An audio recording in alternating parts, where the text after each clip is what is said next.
This is G Brands. I'm Andy Rowe, and as usual, I'm joined by All Blacks legend Justin Marshall, and Rayman is here, the biggest rugby pig on the planet. Wallabies World Cup winner Jeremy Paul. On the show today, it's Lions Test Week, and our boy Rabs is in the Wallabies squad. Woo! JP is going to tell you who he thinks is going to get into the Wallabies 23. We review the All Blacks performance and what changes Razor might make for this weekend, and what do the lads think about Rassie's latest innovation? A big thanks to HSBC Australia for supporting the pod and the game we love with their everyday global account. We've got one card that lets us spend like a local no matter where rugby takes us, home or away. And while I've got you, GBR, the mothership, has touched down in Australia for the test matches and is doing a bunch of live shows. Alex Payne, James Haskell, Mike Tyndall, and a very, very special guest will be in Sydney on July 31st. Tickets will definitely sell out, so head to Mosh Tix and search for The Good, The Bad, The Rugby live show, and we'll also put the link in the description box for this podcast as well. Lads, Rabs. Yes. Rabs. Oh, Rabs. Just firstly, though, on those boys from the UK. Yeah. What is it with them and budgie smugglers? Oh, they love it. Don't they? Do you think it's because they don't actually have, like, decent beaches? And, hang on, be Or careful decent here. weather. Or decent weather. To be able right? to wear them. I think so. So literally they get these specially designed ones or whatever, and they come to Australia. And next minute they're prancing around in their budgie smugglers. They did it last year. They they're work. back at it again.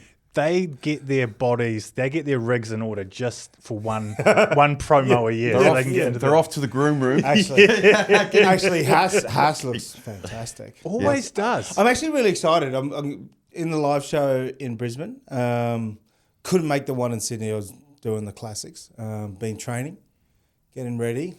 Rain Man training. Throw the arm over, like put a couple of hits on with more lightning and thunder right here, like just ready to bash a few blokes. It's not about you, mate. It's not about you. It's about Rabs.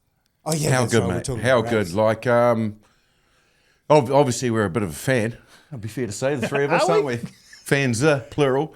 But yeah, I think common sense prevailed, to be honest. Like, if they didn't bring Rabs in, I would have been, like, you want to talk about bemused about something, I would have been completely flabbergasted by that, because it just reeks of the perfect guy to bring in under the situation when you're a bit green in that jersey anyway, with Loloseo now missing. The other guys haven't hardly played any minutes for Australia. You've got the Lions series. You've got a guy that's played the Lions before, has worn a Wallabies jersey, nearly for over 70 caps. But what were they pissing around at? That's what I want to know. No, look, that was strange, wasn't it? Like, when you thought, like, obviously with Noah getting hurt, yes, would have thought he would have been on the phone straight away. The original squad could understand, because he'd already chosen, like, he'd already gone with those three guys, right, in terms of Tom Liner, Ben Donaldson, and Noah Loloseo. Yeah. Like, I think those three had, like, put themselves in a really good position to be selected as well. They had some really good form in Super Rugby. But there were a couple of doubts over their head, like, because obviously Tom Liner had a couple of head knocks during the season. Hand injury. Hand injury. Noah, he had a couple of knocks as well. So I always thought James was going to be on the sort of, on the peripherals. And to sort of go back and why James, like Jock, did what he did anyway was to play for the Wallabies. So I thought that in itself, like, he wasn't going to Japan or he wasn't going to Europe. What do you mean? What like he came to the Crusaders to try and make to try and make the Wallabies? He had one more crack, mate. Like, so when you look at the mental application of what James O'Connor did, I thought that in itself also too was massive for his selection, because again, like, you look at the other guys, Bernard Foley, potentially Quade Cooper, playing in Japan, pretty much retired, right? Whereas James O'Connor stayed in Super Rugby. For peanuts. Took nothing, yeah. I think he paid to play here, didn't he? Like, I think he was costing him money.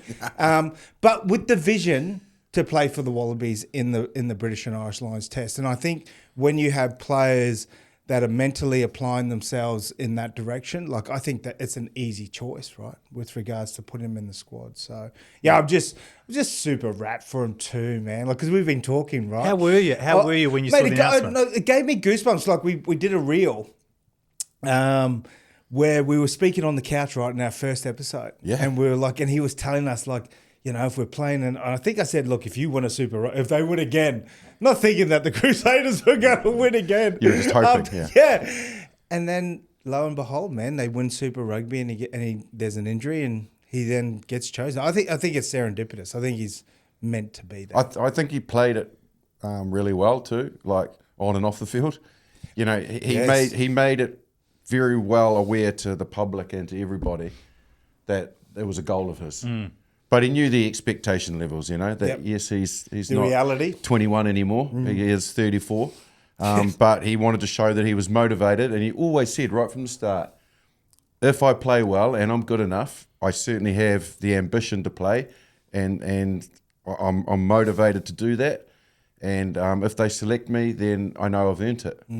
And I think he's justified that. And, you know, like, I was the same, mate. I was absolutely, you know, over the moon for him. And what about the very first training session? He gets split open. Did you see that? Oh, my God, the moneymaker. Jock, mate, duck that shit. Oh, yeah, I know. He's got to duck that. But what I loved was when he posted that photo and his face is a mess, you know, which will heal reasonably quickly, you know, the eye and the lip and the grazes down the face. He's took some hammering this year, isn't he? The hair was still looking immaculate.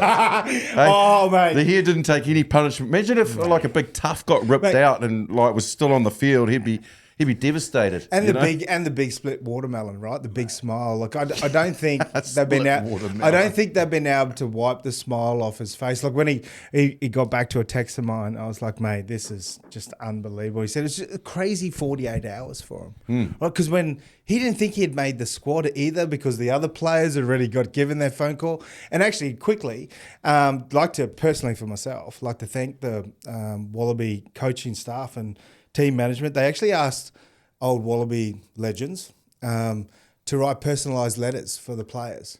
So I got to write the hookers, personalised letters. So I kind of knew who the hookers were, and there's the three that went in there. There's Matt Fesler, you know, Dave Parecki, and Billy Pollard. So, yeah, it was a really nice little touch. It was something I would cherish, actually. Well, what sort of stuff are you writing in there, JP, out of interest? Well, look, it was Rain Man, I mean. Look, it was a generic letter. Who wrote them the letter? Was it Jeremy Paul?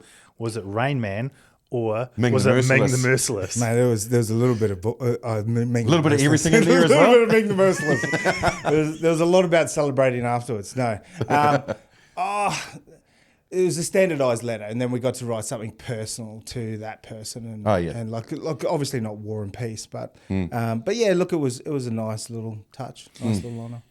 How do you think Joe Schmidt? Actually, I'm going to rephrase that. How would you use Rabs for the Wallabies in this tour? Well, how do you think he would fit in the best for this team? Well, now that there's been the injury, look, I thought he was the perfect person to be able to slot into that 10-12 reserve. Like, he's shown this year with the Crusaders how he can finish. And goal kicking, man. Goal kicking, it's going to come down to goal kicking, I believe. Like, so he's going to wear one of the big numbers, right? I think so. Look, I don't think he's going to start, because I think they will back the two players they've got. But I think he's going to get himself a bench Guernsey. Like, I think he will definitely be that 23, because again, he can cover 10-12, plus 15 obviously as well. So the way that I believe Joe Schmidt is looking, he'll go the traditional 5-3, because what we've seen from guys like Harry Potter, guys like Dylan Peach. Dylan Peach was outstanding for the Force against the British and Irish Lions, and he showed that last year too when he came off the bench. You know, he contributed. Like, that's what you want from your reserves, right? Like, you want them to come on and be a part of the game. And I think what that has done for Joe is it's allowed him to pick an outside back like a winger, like maybe even a Corey Toole on the bench too, with his pace. So James, what Jock does is it covers every position, right? Particularly that inside back. So yeah, it gives him a lot more reach, I think, Joe, with respects to his outside back selection. Yeah, it's interesting, because I look, I agree with that. So I'm going to probably contradict myself here, but who gives a shit? No one's listening. It happens all the time. Because like I think about that as a scenario, and then I'll digress and get to it. But first of all, I would say, like, my mindset would be, this is massive. That first test is huge. And you've now lost your number 110, and the other two guys who have had a little bit of time in the jersey, really, Donaldson more so than Liner. But now all of a sudden you're thrown into this situation where, like you said, goal kicking's important. Not being rattled's important. Not being green. Not being targeted. Because when you get they will target certain specifics. Absolutely. It might, for example, be line out, and they target that, and then they might target territory, and then they will pick on some individuals. It's just what you do, because you can see vulnerability in them. And when I think about Jock, I don't see any vulnerability in him. Look, he's not as sharp as what he used to be in terms of his speed. He's still great and still good. But thinking about kicking strategy and putting a guy under pressure, would he falter? No. So all of a sudden my mindset goes, you know what, we don't want to be deficient in that trigger area. The guy that's calling the shots, running the game plan, not going to be rattled. He won't get rattled. He's Mr. Cool, Mr. Calm. Good point. So there's something makes me think, starting him and then bringing a guy that likes to take a line on, like Donaldson. Starting. Yeah. So then you get it like a Donaldson comes on, or a Liner or whatever. Then they offer a little bit something different on attack and that. But you haven't fucking lost the game in the first 30 minutes or 25 minutes. Very good. Because you got a very assured guy. He's played with probably at least all of those guys before. So, look, and then to go all the way back to me contradicting myself, the other side of it, I guess, is by selecting him on the bench, it negates the necessity, if they don't pick him in the 23, it negates the necessity to pick two specialists. Yes. Because you have to pick a specialist 9, because that's just the hardest jersey in the game to play in, as I very well know. And then you actually have to pick another specialist 10, because they don't have the luxury of someone else in that backline being able to play 10 should they not pick a specialist 10. Yeah. And that's the problem. And we've spoken about this. So they have to pick someone like James who can play from 10 to wing. Well, no, he can play right out. Yeah. 10, 12, 13, wing, fullback, So It has. That's a huge advantage for him, because he's of his versatility, whereas Donaldson and Liner play 10. Yeah.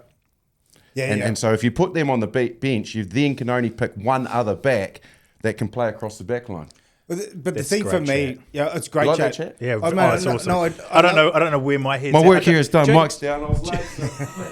JP's actually got his name as match day 23. What he thinks Joe Schmidt's going to in a minute. Have I changed his mind? I don't know. I think you've missed it. He's staring at the ceiling. No, Rain Man doesn't get rattled, mate. No. I think Joe has to stick with his guns here. Like, he has to stick with his original plan, and it will be Donaldson or Tom Liner. Well, don't give it away, because you're going to name your 23. But first, it is time for the Harvey Norman Next Gen moment of the week. Harvey Norman's got you back with a massive lineup of Next Gen AI PCs from Microsoft, HP, Lenovo, Acer, and Asus, all powered by Snapdragon. So, Harvey Norman, I'm talking this week about innovation, because Harvey Norman are innovators, and so were the Springboks at the weekend. Ooh. Now, look, it's somewhat unique what they were trying to achieve out there, but the thing with what they did achieve was the fact that both of these examples led to tries. Now, never ever seen this ever before in my life. Rassie. But what Rassie Erasmus came up with, and he reckons he got it from a first 15 team that he saw doing it somewhere. Anyway, is they basically formed a line out in the middle of the field during general play. And they did it twice.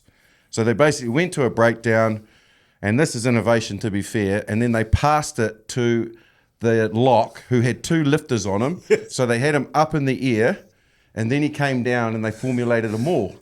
So as a defender, you're thinking, what the hell is going on here for a first instance?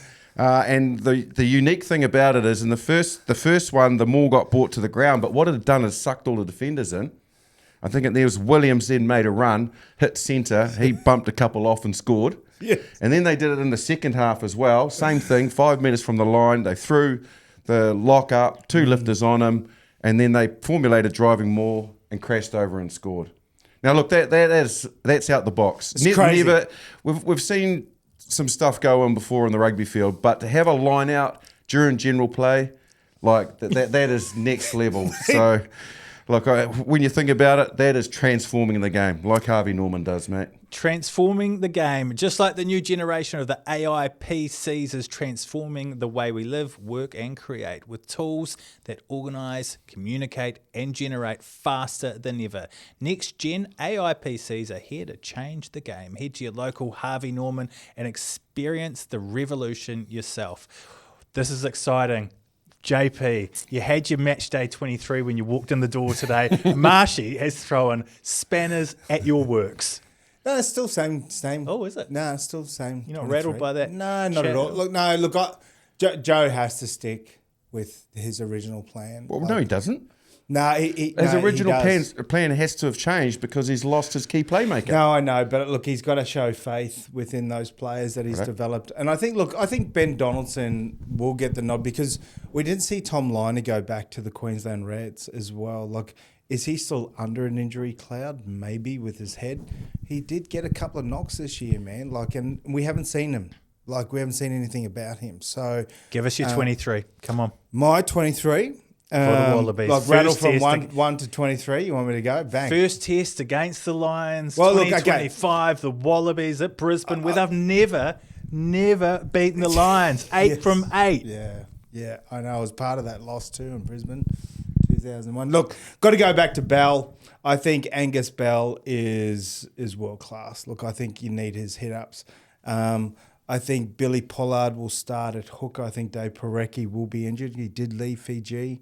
Matty Feslo's coming to the squad. I think Alan Alatoa will be 3. I think they'll stick with the second rowers and Nick Frost and Jeremy Williams. I think Big Bobby V, Rob Valentini will be back at number 6. Fraser McWright, world's maybe second best 7. Now that Artie Severe is playing 7. God damn you, Artie Severe, for being too good. Harry Wilson, number 8. And skipper, I think Tate McDermott will be 9. I think Ben Donaldson will be 10. Len Nikitau, 12. Joey Sua'ali'i at 13. I think Dungunu will play 11. I don't think Max Jorgensen.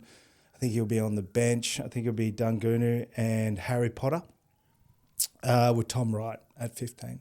I think you'll have Matt Fesler at 16.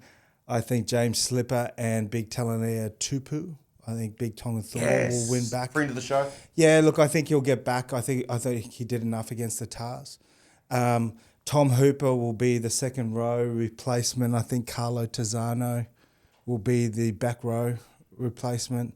I think then we'll have Nick White at halfback. I think we'll have Dylan Peach or Max Jorgensen on the bench. I'm leaning more towards Dylan Peach simply because of how much he contributed against the Force, and I think one James O'Connor will be number 23.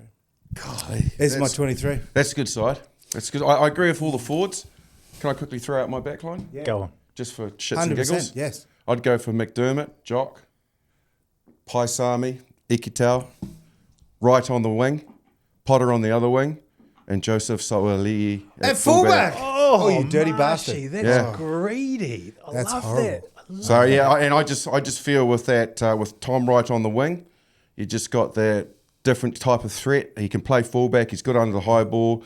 I think then you can bring a cross kicking game for Joseph Sua'ali'i. So can I just ask one thing? So you've gone against every principle with the All Blacks and keeping players in their preferred position. His jersey's not centre.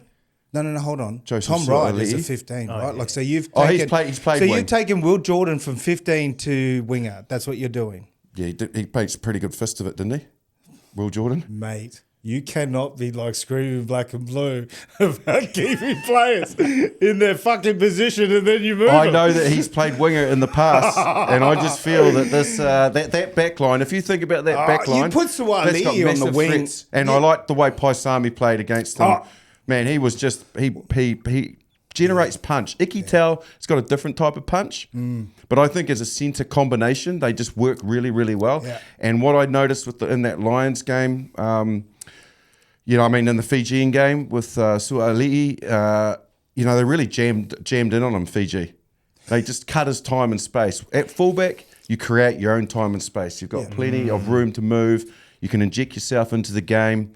And like I said, under the high ball, they're going to get peppered by the high ball, Like the kicking game that they've got and possessed with Gibson Park is really, really good. You need a guy that's 6'4", leaping.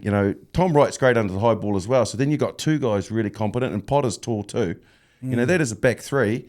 Like if Australia picked that against the All Blacks, I'd be like, not bad. Yeah. And then the centre combo is really good. Yeah. You've got Jock pulling the strings and Tate McDermott being a threat. Good combination with Jock, Tate McDermott and Pasami.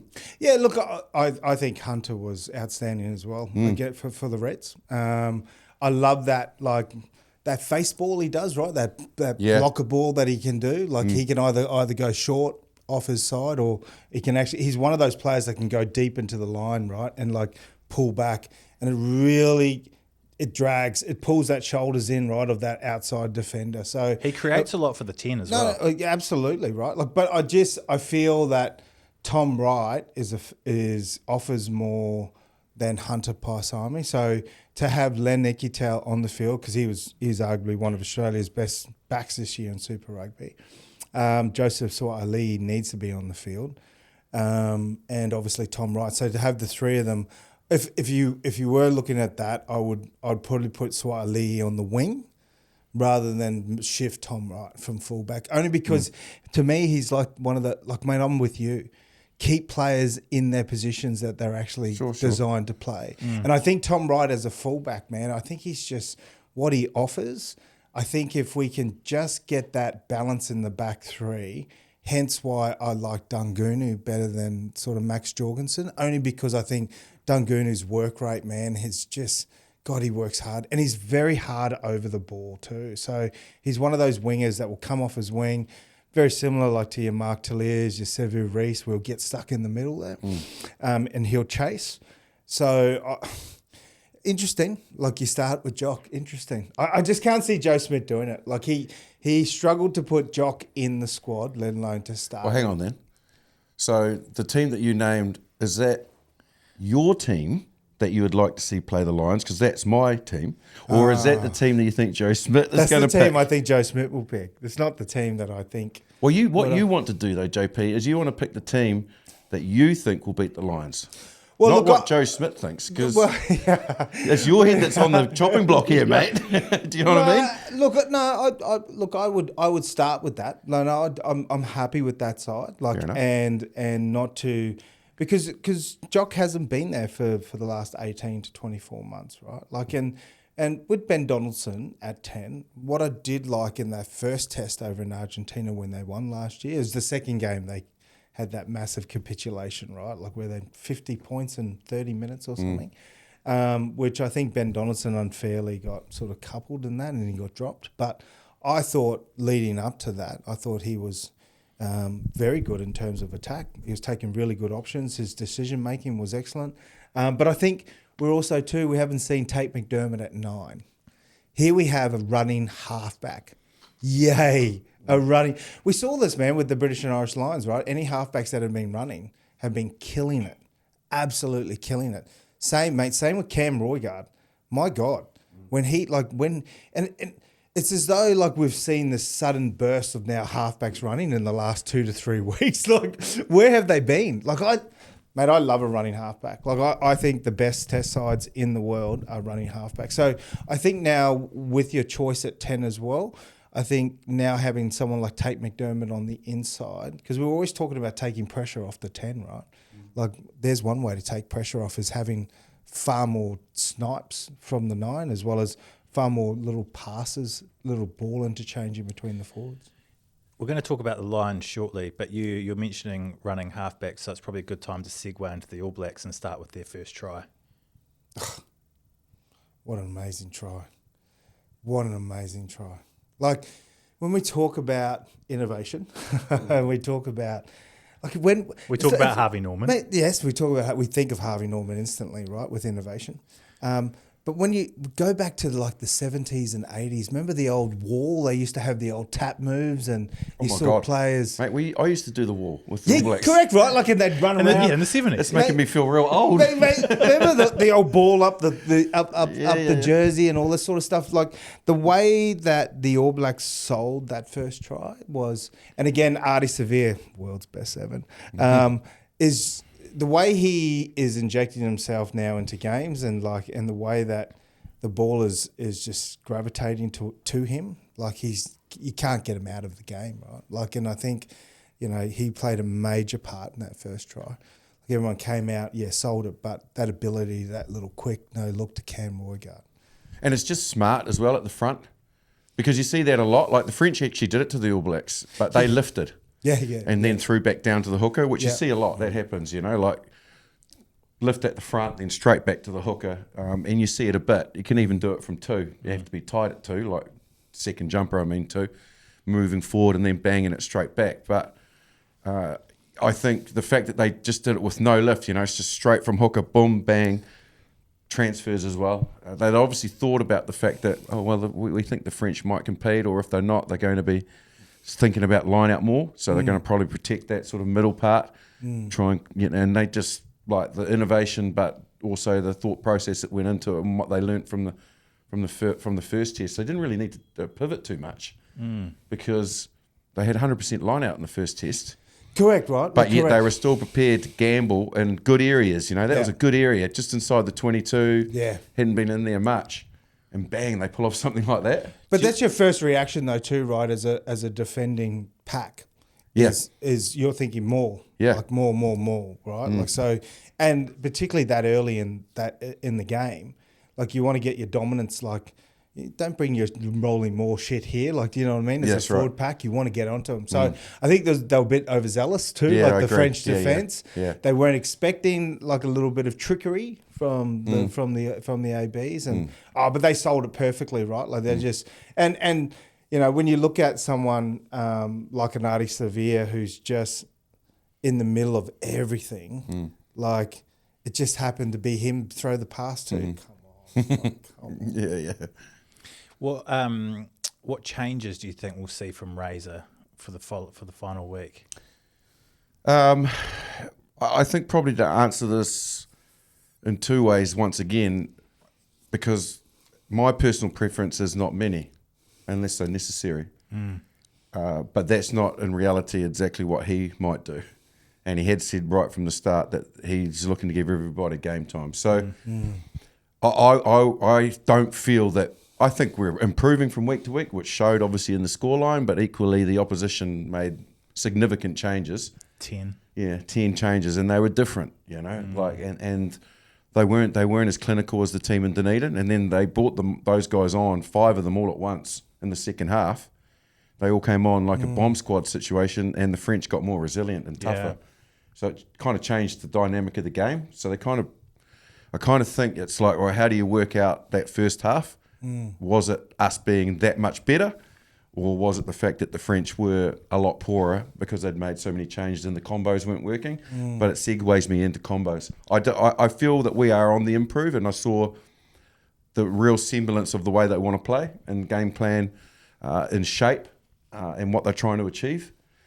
And that only comes then under that type of pressure, under that type of defence, which they're going to face particularly against South Africa, which is quite blitzy, quite narrowing on you. You just got to work your way through your combos.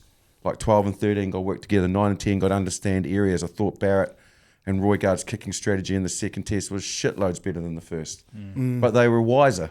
They played together. They recognised, okay, we didn't quite get that right. The loose forwards looked a hell of a lot better. Artie's just, as a 7 growing into it, he's got more license, more freedom there. He can play looser. Obviously, so they had Tupu Vai again, So I think the combinations need to stick. At the end of the day, this is their last test match. Then they have 3 weeks off. Then they've got to go play 2 in Argentina, which is tough, always playing over there. And then bang, Springboks at Eden Park. So tough. Do we really want to be fucking around with our team? Too much. No. Injuries aside, there's probably going to be a couple of changes, but guys deserve tests. No doubt about it. I'm not going to argue that. You know, guys like Ruben Love, you've got to find out whether he's got the medal. Yeah. Whether he can control things at 10. We've got to figure out what our back three looks like, you know. Caleb Clark, I saw him on Sunday morning, just through my clouded vision. At the airport. We're on the same plane as the All Blacks. Anyway, he was on crutches. So he's no good and in the moon boot. So it's like, righto, Narawa got his opportunity. Sevu Reece will be back. Maybe he gets his chance. Do they stick with Rico? Will Jordan obviously outstanding at fullback again. So basically what I'm saying is like there's still combinations that are gelling and trying to gel and are getting better. But what you don't want to do is throw a raft of 4 or 5 changes into the mix because that affects those combos. Yeah.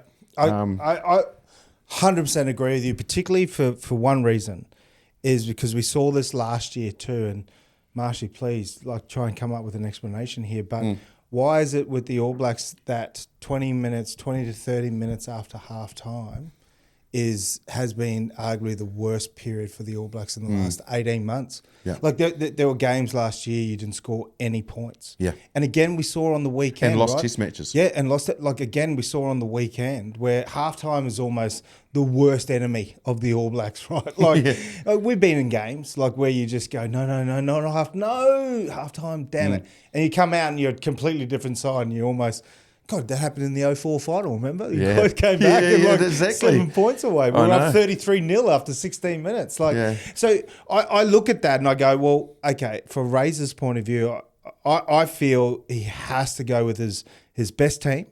I know he wants to give everyone some test time, but there's still that Achilles heel, man, of that 20 to 30 minutes in the second half. Like, what is happening there? Yeah, I agree with you. And I haven't seen us really kick in off the bench in the 2 test matches so far against the French. 15 test matches. Like, you've also got to take the last 12. Exactly. So we haven't kind of resolved how we see that unfolding. And lots of other countries in the world are thinking differently about their substitutions. You know, obviously the bomb squad's the bomb squad. But at the end of the day, like I said at the weekend, Fabien Gaultier recognised the test was drifting away from him. Right, how do I try and salvage some of this back? And he made 5 changes in the forward pack at once. Boom. Yeah. I'm just going to change the picture of what the All Blacks are seeing. I'm going to physical up and see if they can handle it. And the All Blacks didn't counter. Yeah, it worked. They didn't counter off our bench. We just stuck to our one guy on here, 2 on there. After that many minutes, we definitely always sub our number 9. It's like, why? Roygaard was one of the best players out there. It's no criticism of Cortez Rataman. It's like, no, he's going well. He's a threat. He's got running game. He's in good form. Leave him out there. But do you think that's the issue, though? Because like Rassie, what Rassie does incredibly well is he stays disciplined. He goes, you know what? You're the best player on the field for 15 minutes, like Kalesi. Yeah.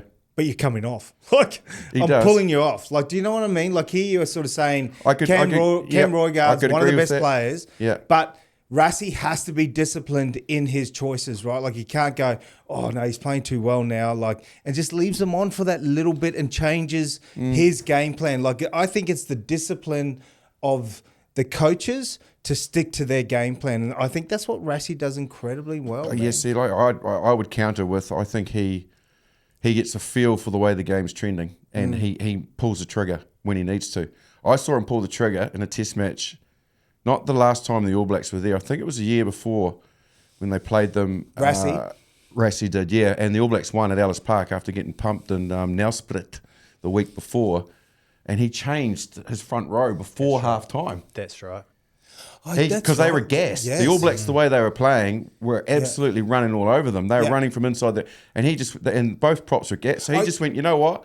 Yeah, I might need them later in the test, but we'll fucking lose the test now. Yeah. Unless I stop the bleeding. But that's changing because they are bleeding. Yeah, like, I'm talking about the discipline when they're doing really good. Oh, yeah, he sticks Where to I that, feel other coaches fall into the trap, like Razor, like Joe Schmidt, where you're screaming and you're going, that's 2 minutes too long, bro. 2 minutes too long. Like you can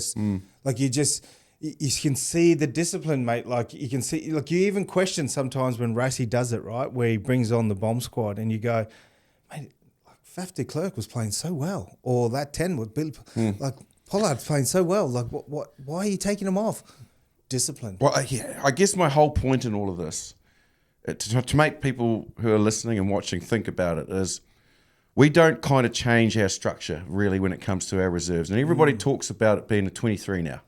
Okay, It the is. game is about 23. It's not about 15. That's it. But we stick to usually the 5-3 split. 5 reserve forwards, 3 reserve backs. We don't tend to ever change that. And we tend to just dribble our players on. You know, both props will come on when the others look fatigued. Or they'll leave the props out there, one or the other. But they won't do something dramatic like bring 5 forwards on at once to change the picture. A bomb squad, yeah, exactly. correct. In that type of situation. We talk about, and they talk about, the ability for players across the back line to play multiple positions should we run into problems. So why can't we do a 7-1 on the bench? Or at least 6-2. Why do you think he doesn't do a 7-1 on the bench? But I don't know. It is time now for this week's Rugby's Best Exchange, brought to you by HSBC, Australia's everyday global account Visa debit card. Competitive exchange rates that make managing your money around the world simple. Is Henry Pollock's try. Like, I thought Henry Pollock and what he's produced over this tour, like, I didn't comment on him a few weeks back. Like, you were into me, Andy. You were going, come on, tell us. I hadn't seen enough of him. But what I have seen of him, here you go. I think he's jumped Curry and put himself in the test squad. Test squad or test 15? Test 15. Starting 15. Starting 15. Really? Yeah. I think him and Ben Earl after that game, I thought Ben Earl and even Jack Morgan, God, he's played fantastic footy too. But I It's thought... interesting you're saying Jack Morgan because you said initially you were surprised by his I think you selection. might have said the word token, did he? Well, Wales, man, like, look, they seriously, like, they've lost 27 straight now, I think. Yeah, Like, go back, Jack Morgan. Come on. no, he has held himself incredibly well on this tour. yeah. Like, he's been outstanding, actually. Yeah, but if you can't go Pollock and Jack Morgan, though. No, they're not. Like, sorry, I think Henry Pollock, like, that try he scored, like, it didn't just made his hard work. And 3 games he's played, he's done 3 chip kicks in 3 different games. Now, I'm not saying that means he's going to be a tester. What it says to me is the ball gravitates towards him. Like, you know those players you play with, and they just can't stay out of the game, Artie Severe, right? Because the ball, no matter where they go on the field, the ball will gravitate towards them, and that's Pollock. Like, that's Henry Pollock. Like, the way that he not only works incredibly, like, he works incredibly hard. Like, he just pops up everywhere. But when he does get that little opportunity, man, he's thinking try. Like, I love that. Like, it's youth, it's inexperience, whatever it might be. But God, I love the way he backs himself, and I just feel Curry. Look, he would be a logical choice, right? Like, he's your your experienced 7.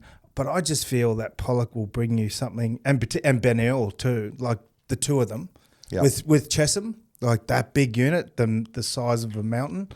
So Ollie Chesham at 6. He's been impressive. Yeah, I'd he's agree with that. super impressive. Yeah. But he also allows you to put him into the second row.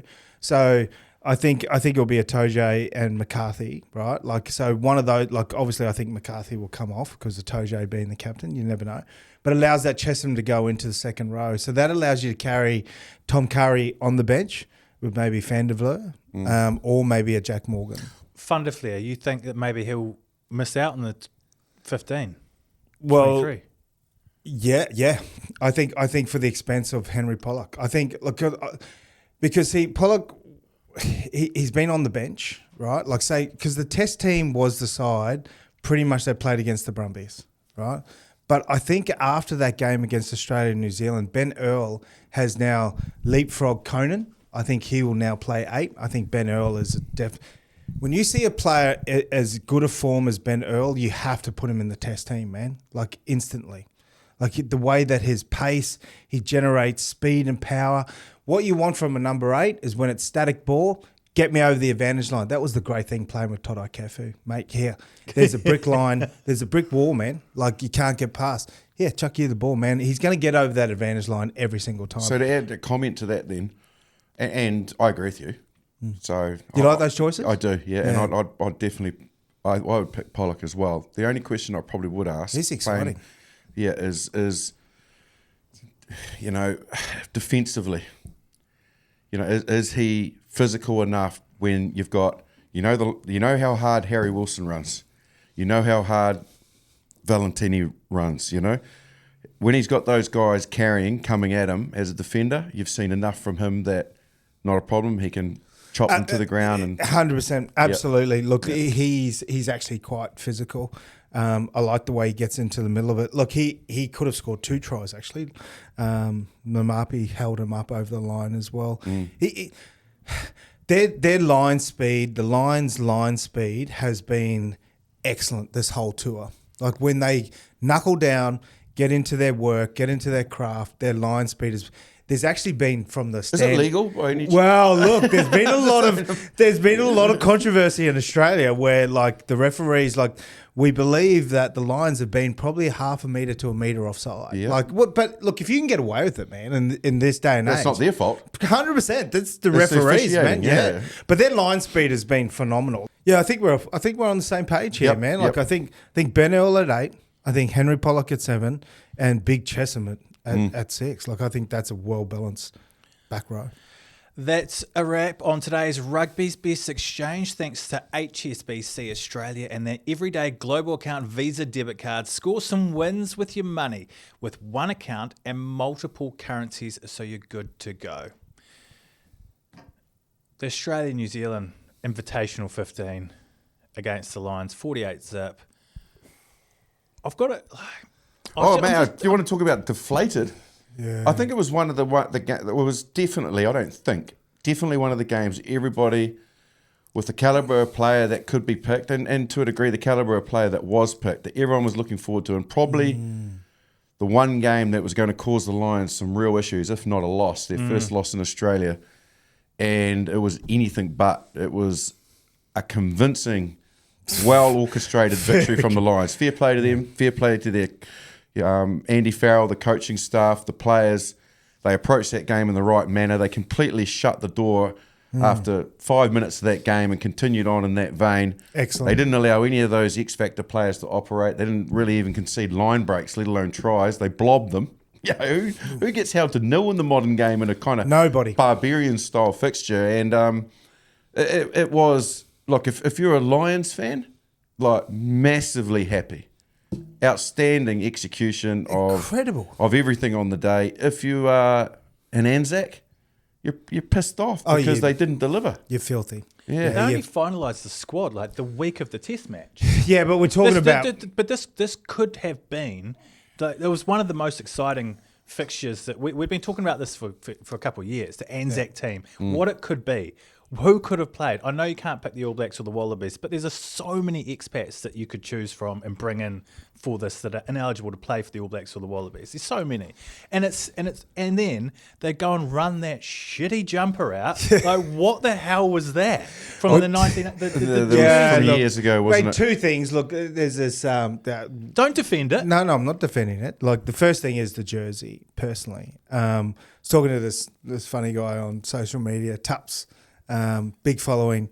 He was going nuts at the jersey, right? Like, because he actually got a couple of his brothers to like design this awesome. Like, I was like sending him messages going, we could have had like a competition, like to design the best jersey. We could have rolled out an awesome jersy, sold thousands. Well, there was no black in it.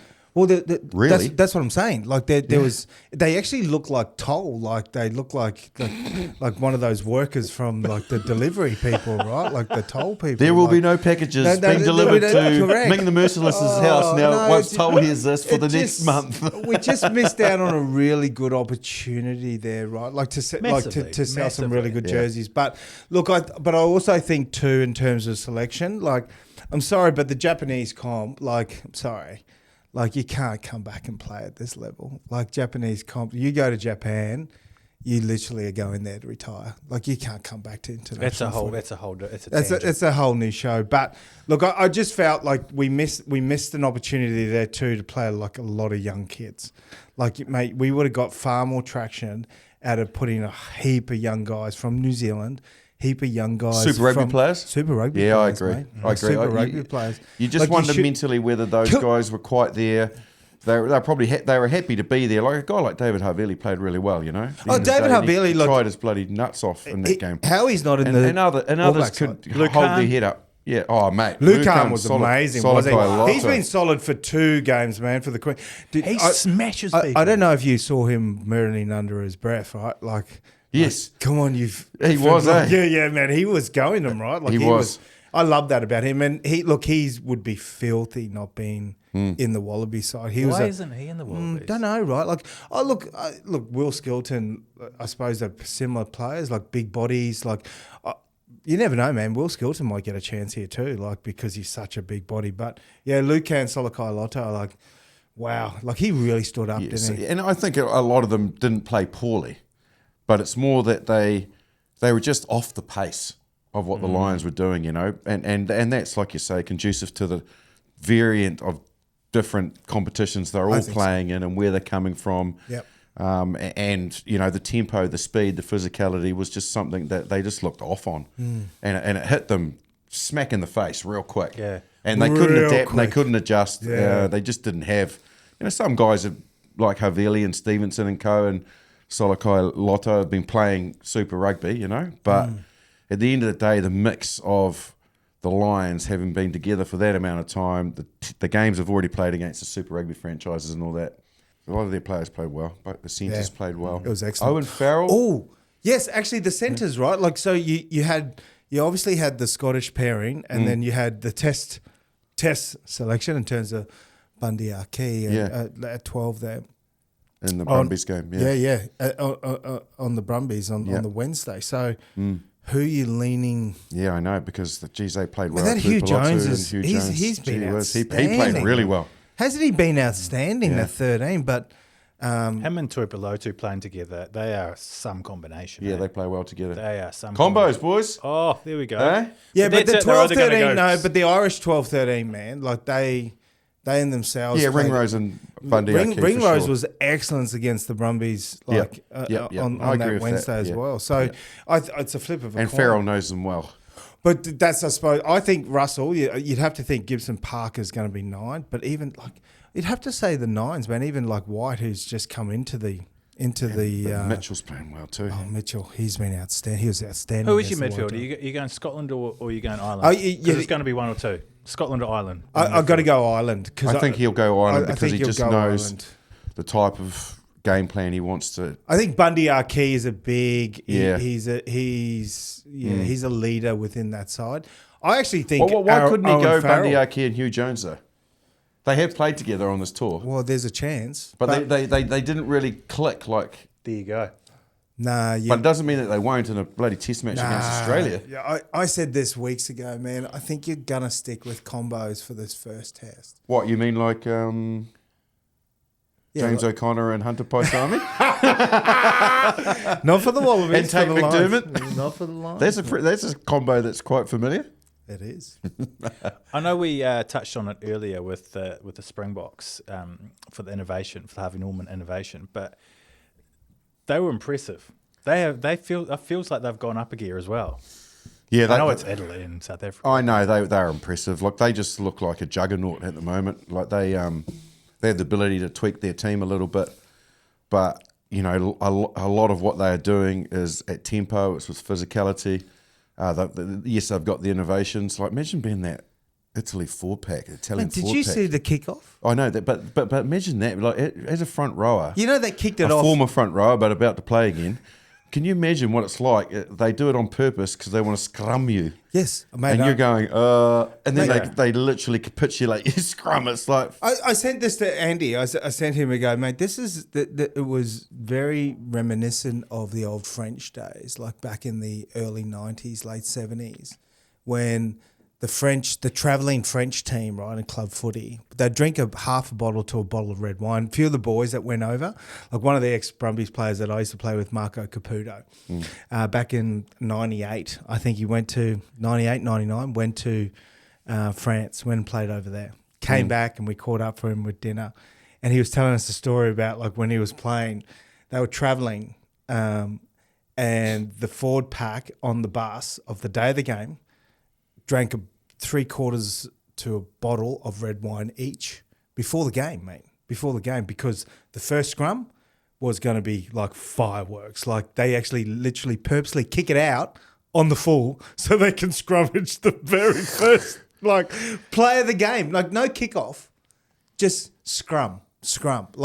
And it always would dust up into a massive all-in brawl. Like you type into YouTube clips like French rugby clubs, like Oh yeah, I've kicking been off. there. Don't worry about that. It's scary, mate. Like it's Do you scary to think. Like just going back to the Springboks, because is it a little bit? If you're an Italian player, does it feel a little bit maybe that it's a bit disrespectful that they're putting up jumps in the middle of the thing, getting the scrums? It's strategy. It's going, we know where we can dominate you. Yep. You stop us. I don't think it's got any form. People have said that. It's disrespectful. They're not abiding by certain code. There's got nothing to do with that. It's like, if you can't handle our line-out drive when we get into the 22, we know you're not going to handle it in the middle of the field on halfway or close to the line. So we'll just keep bringing it at you until you defensively be able to shut us down. And if you don't, we'll keep coming. So, I just think it's smart. It's wild how the rugby world goes at South Africa these days. Everything that they do trying to innovate or try and do something different, whether it's the 8-0 split or whether it's doing stuff in the game. There's so much going at South Africa of like, it's not like within the spirit of the game. That's because no one has ever been able to counteract it, mate. Like it's. I remember the Blues, right? Like in the Super Rugby semi-final when they beat the Chiefs. The Chiefs took a scrum 5 meters out, and we're like, "We're going to go, you Blues." Blues came back and went bang and got the penalty and got awarded. How much that deflated the Chiefs pack, right? Like, so no one's been able to like take it to the South African pack yet, bro. Like that's how I sort of see it. Like if they come at you and they go, rightio, we're just going to do a little kick here and we're going to scrum against you. That first scrum, man, you towel them up and put them on their ass, then, mate, that psyche, man, for the whole thing with respect to the South African, that's what they're going for, right? Like they're going for that psychological warfare as well as that dominance. And it is pretty difficult when the bloke is 150 kilos, that tight head prop, though.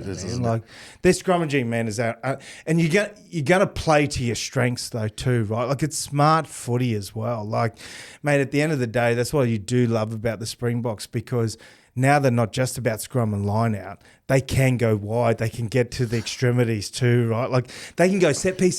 Then all of a sudden they go, boom, let's run it from our own try line. And like our wingers, like, wow, they're a good team, man. I'm glad you mentioned that. Yeah, because they're a good team. You think of South African rugby and you think kick strategy and physicality, but they're not playing like that anymore. They haven't for a couple of years since Rugby World Cup. They haven't, man. And the some of the tries, if you haven't watched the game, rewatch it. Like they're a good team. The slickness of their interplay in the back line and creating space was outstanding. It was very impressive. And let's not forget that they did that with 14 men for the majority of the game as well. Yeah. 13 at one stage. Yeah, exactly. So they are, like I said, like juggernaut is the right terminology for them. I just very quickly have to say, you're talking about the red wines on game day.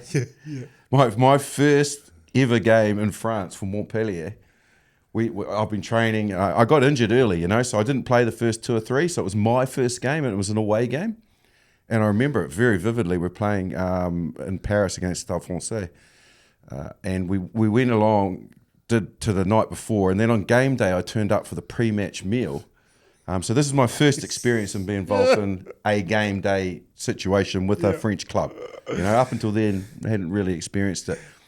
The first thing that was really noticeable was the fact that, we go into that pre-match meal and everybody just fills their plates of food and buggers off. Like that, you had to do your salads first and all that. Do you know what I mean? And I'm standing there like hovering. But the thing was, when I sat down, there was 2 bottles of rosé on each table. Yes.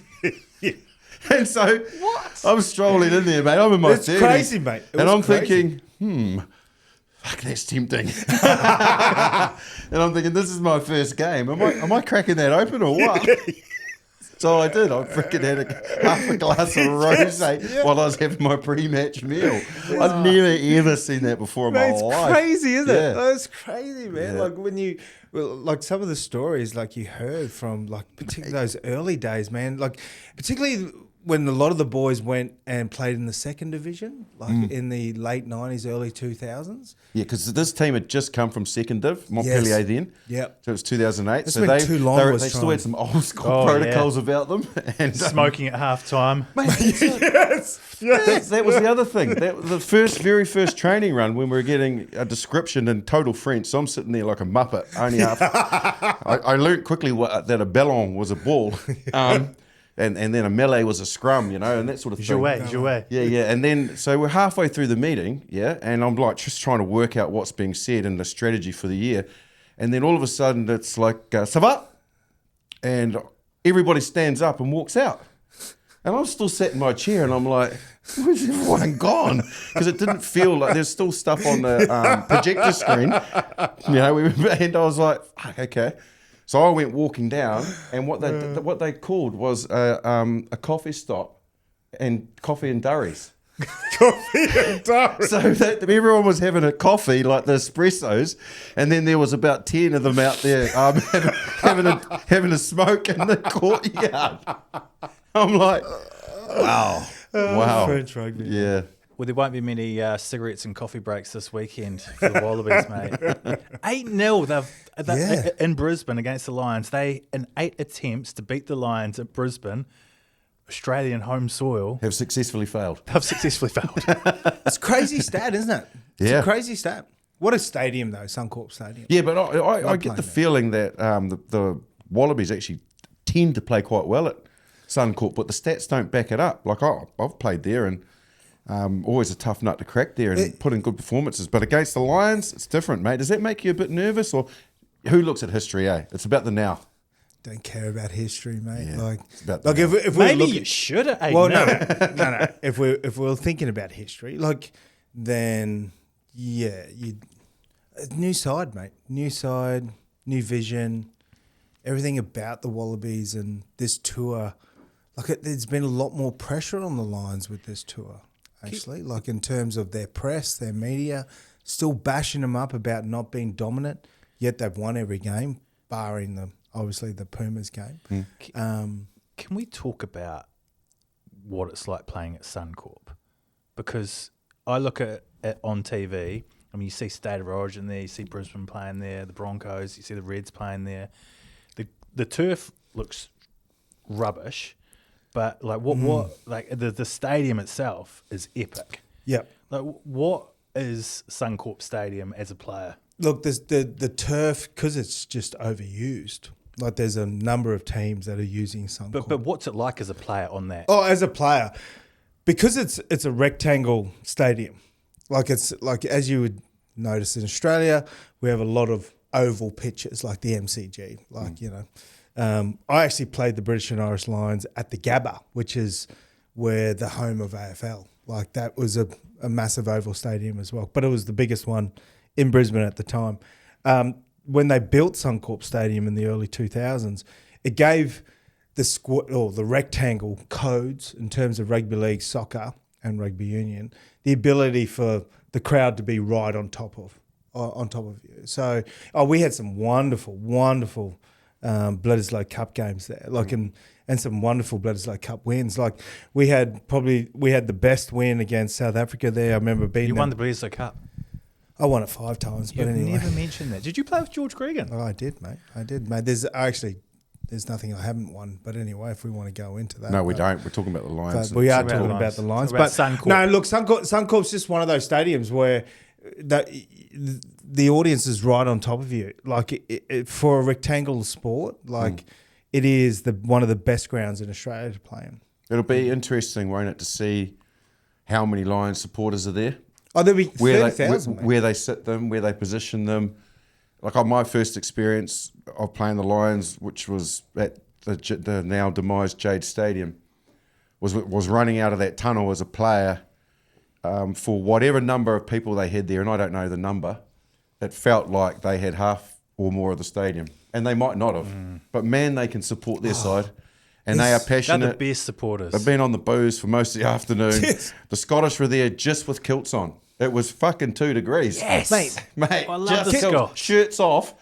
How good. Can I tell you how amazing the British and Irish Lions supporters are? In 2001, when they came down, there was one reporting, like they believe there was over 30,000 fans, one reporting to the police about the British and Irish Lions. And that was a group of British and Irish Lions fans they actually tackled someone being robbed. They actually, they were doing the good thing. There was not one bad situation, but it just shows how amazing this fan base is. It made over 30,000 of them, and there's one reporting by the police. That's because a group of fans actually jumped a person that was actually trying to rob somebody. Just remarkable that you can have a touring party that large and there's no situations when we think of the other game and they go travelling overseas to Europe and watch games, there's a lot of situations. Whereas, mate, when they come down, the British and Irish Lions fans, they make this whole tour, don't they? Oh, they've got their unique way of supporting. They'll have songs, they'll sing. Yeah. They've obviously got the Lions chant that'll ring out. It's just something that we're not as attuned to here not lucky in this enough. part of the world. Yeah. And I had somebody come up to me in the pub at the weekend after the French game in Wellington and said, "Oh, I'm from France, but I'm supporting France." I was thinking, just making sure he hasn't got a bottle in his hand. And he said, "But I'm English." But he said, "But I was at the stadium." He said, "It's so quiet." He said, there's no singing. He said there was a Mexican wave, but apart from that, do you guys not sing? I was like, no, we don't sing. I said, that's just us. So when my point is going all the way back to when I played is when they start chanting and sing, they're there because you don't really hear our crowd, So it'll be like Suncorp, like you say, when the crowd's on top of you and all that. It's probably really unique for being a Lions player that you don't actually feel like you're in a foreign country so much because of that support. So, correct, man. Advantage to a degree to Australia kind of a little bit dissipates because it kind of feels nearly like a home game for the Lions. But you as a player, right? When we started to win a bit, I remember going to Twickenham and I would see 3,000. You'd see one part of the stadium. Yeah. Out of 80,000 people, you'd see gold, and that would. Oh, that inspire you so much. So for this Lions team to have 30,000 red jerseys and Lions, what a gift. Yeah. What a gift as a player to have fans that travel and that will turn an away game into a home game, far out. And I bet there's a load of those fans that are going to go to the Legends game as well. Well, I hope so, because I'm gonna put on a bit of razzle dazzle for that game. You heard it here first.